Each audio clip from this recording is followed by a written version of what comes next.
Bienvenidos a Economía en Breve número 185. Yo soy Mario Correa y esto es lo más relevante de la marcha de la economía y un poco más. Comenzamos esta semana con la evolución de los mercados financieros que merecen una reflexión más amplia de lo usual. Nuestro promedio simple de 10 mercados accionarios que ven aquí registró en la semana una ligera baja de 0.4%.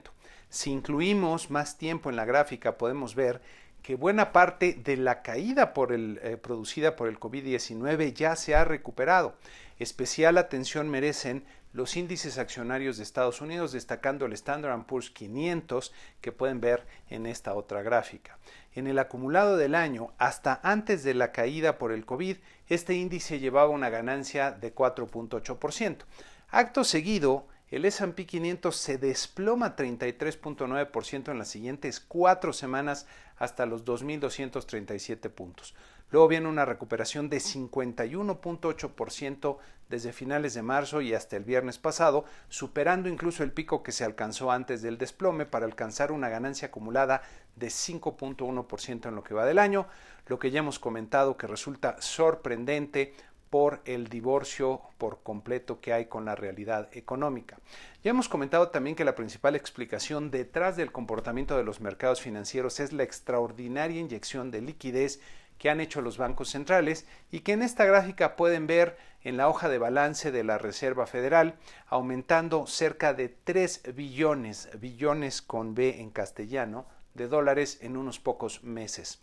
Creo que hoy día queda claro que los bancos centrales pueden inflar los precios de los activos financieros con este tipo de políticas y lo que veremos en los próximos años es si también pueden impulsar el crecimiento económico con la misma efectividad, cosa que dudo mucho por las experiencias que ya hemos visto en Japón en su momento y luego de la crisis global del 2008. Aquí se abre el espacio para comentar las minutas de la última decisión de política monetaria de la Reserva Federal que se publicaron esta semana. En lo general, las minutas se consideraron con un tono predominantemente paloma o dovish, destacando la preocupación que hay por la economía. Entre las cosas que me llamaron la atención, la Fed señala que sus expectativas para la recuperación de la producción y el descenso en el desempleo son menos robustas. A pesar de la extraordinaria inyección de liquidez, señalan que las condiciones financieras para los pequeños negocios y para el crédito al consumidor siguen apretadas,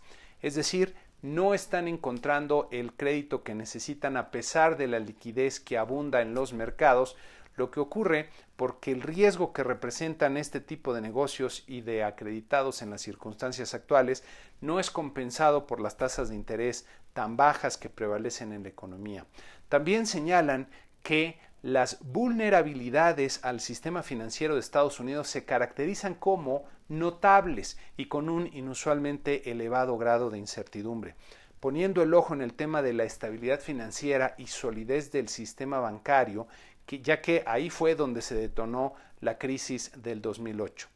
En los próximos meses veremos cómo empieza a crecer la cartera vencida en los bancos y dependiendo de ello podría haber problemas importantes para todo el sistema en diferentes países. Como en otros tipos de negocios, los bancos que tenían una posición financiera débil antes de la pandemia tendrán seguramente problemas y algunos posiblemente no sobrevivirán. Es muy probable que, creo yo, que observaremos muchos procesos de consolidación de forma generalizada en diferentes sectores y alrededor del mundo y también en el sistema bancario. Qué bueno, por cierto, que las autoridades tienen la mira puesta en este importante sector a través del cual fluyen los recursos de las economías. Regresando a las minutas, también advierten una incertidumbre extremadamente elevada y el staff considera que un escenario más pesimista es tan probable como el escenario base. Regresando a nuestra bolsa de valores, en la semana perdió 2.2%, como pueden ver aquí en nuestra gráfica acostumbrada, terminando debajo de los 38.100 puntos. En esta gráfica de los últimos años pueden ver un comportamiento diferente, sobre todo en la magnitud de la recuperación al que vimos con el Standard & Poor's 500. Antes de la pandemia la bolsa acumulaba una ganancia de 3.1%, luego viene un desplome muy en línea con lo que observaron otros mercados, pero a diferencia del 52% de ganancia del S&P 500, La bolsa mexicana recuperó solo 15.6% hasta el viernes pasado para llegar a una pérdida acumulada en el año de 12.5%. El peso mexicano se apreció 0.2% en la semana, terminando por debajo de los 22 pesos por dólar en el mercado interbancario. Si vemos un horizonte de más tiempo aquí en la gráfica, podemos notar que el tipo de cambio está buscando soporte en niveles sensiblemente más elevados luego de la pandemia. Buena parte de la baja del pico que se dio cerca de 25.50 por dólar se explica más por la debilidad misma del dólar estadounidense frente a muchas otras monedas que por factores internos. Por cierto, les recuerdo que si el programa les gusta y les parece útil, además de darle like y suscribirse en YouTube, por favor compártanlo entre aquellos a los cuales les puede resultar de utilidad, y si ponen o me envían un comentario sobre lo que les gustó o sugerencias, me ayudarán a mejorar el programa. Regresando a los temas de la semana, el contagio del COVID-19 sigue extendiéndose en el mundo, como ven en la gráfica de la Universidad Johns Hopkins, donde México figura tristemente con más de 556,000 contagios y superando ya a este domingo los 60,000 decesos oficiales, que en su momento fue la estimación catastrófica que dio López-Gatell. Las cosas no van bien con la pandemia en México y a pesar de que se hacen diferentes llamados a cambiar la estrategia del gobierno, esto no ha ocurrido. Hay estimaciones de gente seria que ubican la cifra de decesos por arriba de los 130,000 para el final del año, lo que sería muy lamentable y en gran medida responsabilidad del gobierno.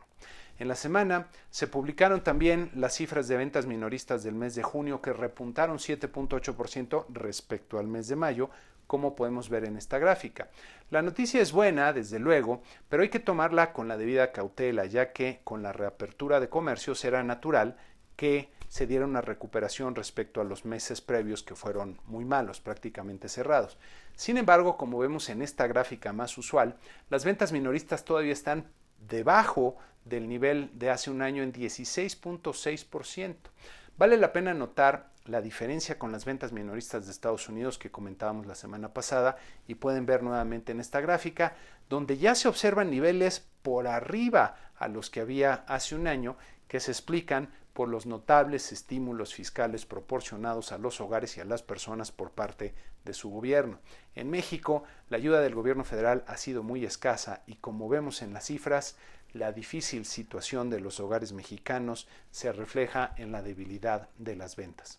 También el índice de confianza del consumidor se publicó en la semana y, como pueden ver aquí en las barritas, hay una ligera recuperación, pero todavía estamos lejos de los niveles alcanzados antes de la pandemia o hace un año. La línea azul es el componente de expectativas de los hogares para comprar bienes duraderos, que a pesar de recuperarse respecto al fondo, sigue cerca de los niveles mínimos que ha presentado. De hecho, la interpretación estricta del indicador es que al estar por debajo de los 50 puntos, los consumidores siguen refiriendo un deterioro respecto a meses previos en su confianza.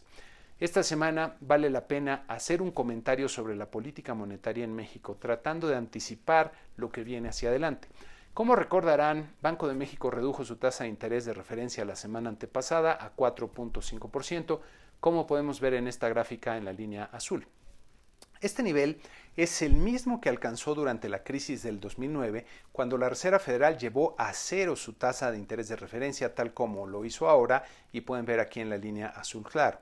Hasta antes de la decisión anterior había habido bastante acuerdo en los mercados respecto al rumbo que seguiría la política monetaria, pero hacia adelante comienzan a notarse diferentes percepciones y opiniones, por lo que vale la pena comentar los factores que pueden resultar más relevantes en la conducción de la política monetaria. A mi forma de ver las cosas, la Junta de Gobierno tiene que poner en la balanza los beneficios contra los riesgos de seguir recortando la tasa de interés. Entre los beneficios estaría el proporcionar alivio a empresas y hogares endeudados y posiblemente motivar mayores niveles de consumo e inversión. Entre los riesgos estaría permitir mayores niveles de inflación, perder credibilidad e incluso comprometer la estabilidad macroeconómica del país. En este balance, los riesgos parecen superar considerablemente a los beneficios.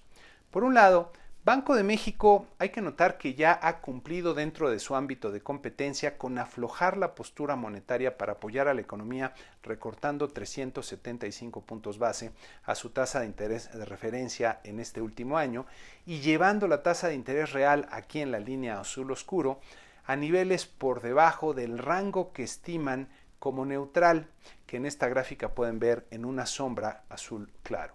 La tasa de interés real es la que se obtiene de restar a la tasa nominal la pérdida de poder adquisitivo que representa la inflación. Esta gráfica considera ya la inflación prevista en el mercado para el mes de agosto para calcular el nivel de la tasa real del último puntito de la gráfica.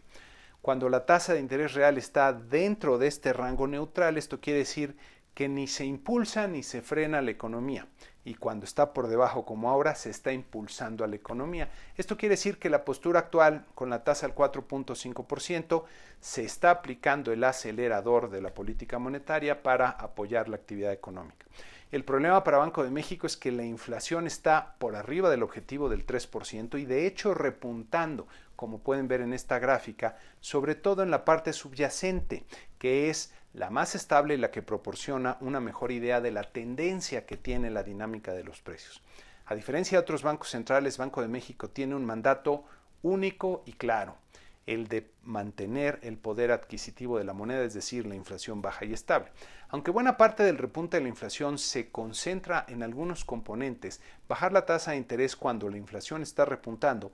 puede comprometer la credibilidad de la política monetaria, sobre todo si la inflación se mantiene en una tendencia ascendente y llega a superar por mucho tiempo el techo del 4%. Regresando a esta gráfica de la tasa real, uno de los argumentos frecuentemente expresados en los mercados financieros es que la tasa de interés real de México era muy superior a las tasas observadas en otros países con los que competimos por atraer inversiones. Esta situación está cambiando y rápidamente, como se puede ver aquí. Es cierto que en el 2013 la tasa de interés se redujo más allá del 4.5% y llegó hasta el 3% en el mínimo histórico, como podemos ver en esta gráfica. Una diferencia importante respecto a la situación actual es que la inflación subyacente en aquel entonces estaba por debajo del 3% y con una tendencia a la baja, permaneciendo considerablemente baja, incluso cercana al 2% en los siguientes años.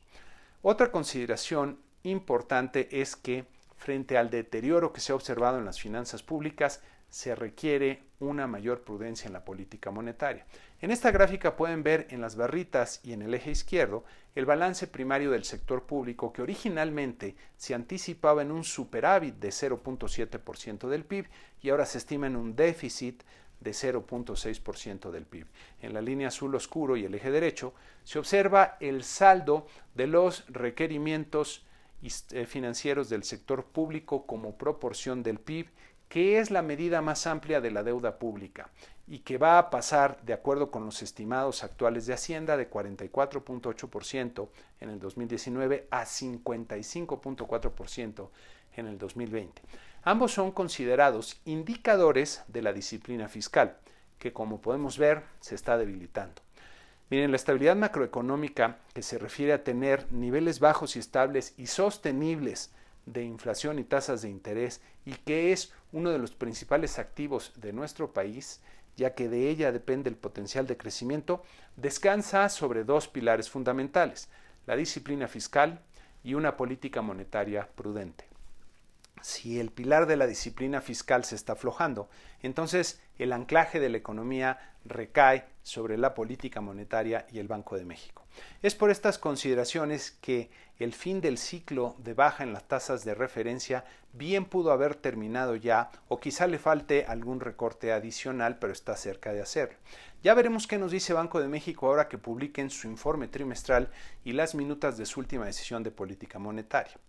Por último, no podemos dejar de mencionar que el entorno político del país se está deteriorando ahora que está por comenzar formalmente el proceso del 2021, el proceso electoral. La utilización de los videos filtrados para mostrar presuntos actos ilegales que impacten a la opinión pública revela que el ambiente se ha enrarecido y que en lugar de resolverse en los tribunales donde corresponde hacer justicia, se quiere litigar en los medios. Resulta muy preocupante que el mismo presidente se apresure a juzgar y dar por buena información que no tiene un origen claro, violentando el orden jurídico del país. Para la semana que inicia tendremos mucha información importante en México, como podemos ver en esta lámina, comenzando con la inflación de la primera quincena de agosto, que será un insumo importante para las próximas decisiones de política monetaria. El martes tendremos los datos de balanza de pagos del segundo trimestre, pero lo más relevante vendrá el miércoles con los datos detallados del PIB del segundo trimestre del año, con los que podrán revisarse las previsiones de actividad económica para este año y el que sigue. El informe trimestral de Banco de México, que también se publicará ese día, contendrá la revisión de perspectivas económicas de Banjico y la lectura que están haciendo de la economía. Ahí buscaremos muchas pistas, los analistas, que nos permitan anticipar cuáles serán las próximas decisiones de política monetaria y ver si están considerando estos factores que ya platicábamos. El IGAE de junio nos permitirá ver la evolución, sobre todo del sector servicios, el sector industrial ya lo conocemos, y especialmente la fuerza con la que comenzaron el proceso de reapertura. Finalmente tendremos los datos de la balanza comercial del mes de julio, que es el dato duro, tal vez más oportuno para ver cómo va el ritmo de la actividad económica a través de las importaciones. Las minutas de la última decisión de política monetaria permitirán revisar los argumentos que se esgrimieron para la decisión, especialmente del voto que se dio disidente. Por último, las finanzas públicas del mes de julio serán muy relevantes para ver qué tan fuerte puede ser el deterioro de la posición fiscal justo antes de que se publique el llamado paquete económico hacia el 8 de septiembre, que contiene los lineamientos de la política de ingresos, gastos y precios del sector público. En Estados Unidos, pues no hay datos trascendentes, destacan quizá tal vez las órdenes de bienes durables del mes de julio. Y con eso concluimos este programa número 185 con la invitación usual a que, si el comentario les gustó, que le den like, que se suscriban al canal y que compartan el comentario entre aquellos a los cuales también les puede ser de utilidad. Muchas gracias y muy buena semana.